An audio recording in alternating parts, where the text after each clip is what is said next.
Sir जी आप क्या इन 18 banks ऐसे हैं जिनको इंडियन रुपीस में ट्रेड करने की परमिशन दी गई है? जय हिंद दोस्तों। आज की वीडियो बहुत ही इंटरेस्टिंग होने वाली है। इस वीडियो में हम बात करने वाले हैं किस तरह से इंडियन रुपीस का बोलबाला पूरी दुनिया में बसता जा रहा है।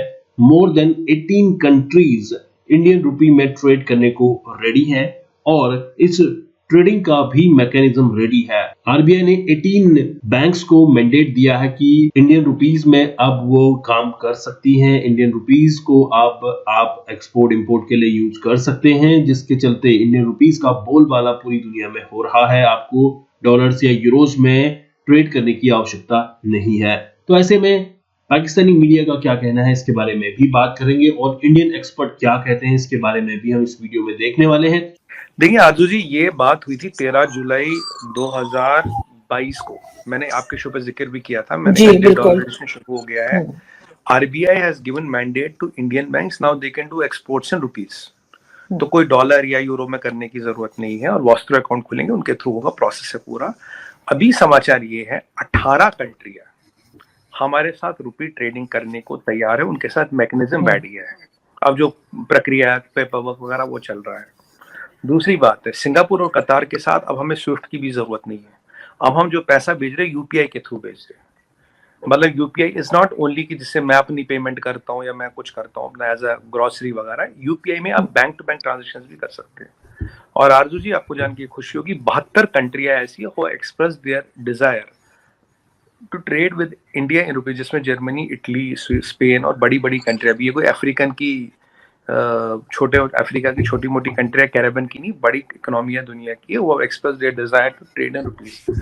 आप जानते हैं यूएई हमारा 3rd बिगेस्ट ट्रेडिंग पार्टनर है, उनसे भी इसकी बात चल रही, जीसीसी कंट्रीज से भी बात चल रही। जीसीसी कंट्रीज आइए बोले कि हमें आपके साथ एफटीए करना है, जल्दी करिए। वो अब एफटीए जल्दी करना चाहती है।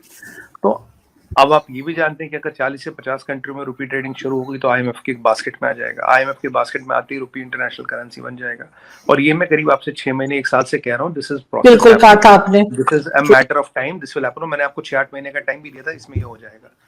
तो अभी 18 को तो हमने मतलब फॉर्मलाइज है ये, मतलब यहाँ कोई इफ्स एंड बट्स नहीं है। बाकी 72 कंट्री है इन 18 को मिला के, 72 इन टोटल। तो ये चीजें बहुत बड़े स्तर पे हो रही है। तो आरबीआई ने कुछ सर 18 कंट्रीज है या 18 बैंक्स हैं? 18 कंट्रीज है जहां ऑलरेडी हो गया है। We have done, the agreement is done. काफी बैंकों को, हर बैंक को ऑथराइजेशन नहीं है, काफी बैंकों को आरबीआई ऑथराइज करता है to handle these kind of transactions. It's not for any bank and every bank. Only authorized banks can handle it. तो उसको भी कुछ बैंक्स नॉमिनेट हुए हैं जो कैन हैंडल दिस ट्रांजैक्शंस। इसमें सबसे बड़ा एडवांटेज क्या आजू जी, देखिए, मान लीजिए मैंने आज रशिया से सामान लिया, तो मैंने उसको रुपए में पेमेंट की। अब मेरे इंडियन रुपये से वो जाके अमेरिका में या स्पेन में या पुर्तगाल में या फ्रांस में, जर्मनी में शॉपिंग तो कर नहीं सकता। रुपए से कहाँ शॉपिंग होगी इंडिया रुपये से, केवल इंडिया में। तो करीब जो हमारा एक्सपोर्ट है वो भी बढ़ेगा। इस साल के एंड तक, अभी मार्च में 2-4 दिन बचे हैं, will be exporting $750 billion of export, goods and services put together, जो हाईएस्ट है अब तक का।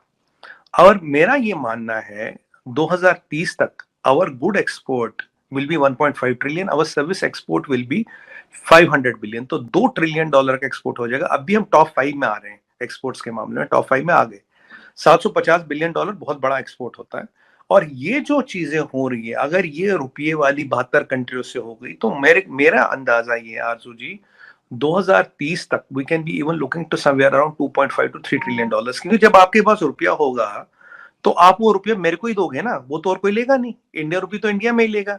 तो अगर आप मुझसे इंडियन में कुछ लोगे, या लोगे गुड्स या लोगे सर्विस, तो दोनों एक्सपोर्ट होंगे। तो और हमारा जो ऑपरेशन गति शक्ति है जो हम चला रहे हैं अभी हमारा लॉजिस्टिक्स कॉस्ट करीब 11-12% है। तो जर्मनी का लॉजिस्टिक्स कॉस्ट करीब 4% आता है सबसे कम। गति शक्ति, जब जो मोदी जी का ब्रेन चाइल्ड है और अश्विनी गौतम जिस पे काम कर रहे हैं, अश्विनी वैष्णव जी सॉरी, ये इसके 155-175 टर्मिनल बनेंगे पूरे कंट्री में, डेडिकेटेड फ्रेट कॉरिडोर्स बनेंगे। तो हमारा लॉजिस्टिक्स कॉस्ट आरजू जी 5 से 6% आएगा, 5, 5.25, 5.5 कुछ ऐसा आएगा। तो मतलब Indian businesses will be viable by 7 to 8% more, 7 से 8% प्रॉफिट और वायबिलिटी हर इंडियन बिजनेस की बढ़ेगी। और एक्सपोर्ट्स को अगर हमें 2-3 ट्रिलियन तक लेना है तो गति शक्ति एक बहुत इंपॉर्टेंट स्टेप है। और ये जो रुपी वाली ट्रेडिंग है, ये बहुत बड़ा बूस्ट है। तो आप इसको एक बहुत बड़ा डेवलपमेंट देखिए, क्योंकि it's not a small development and this is going to happen.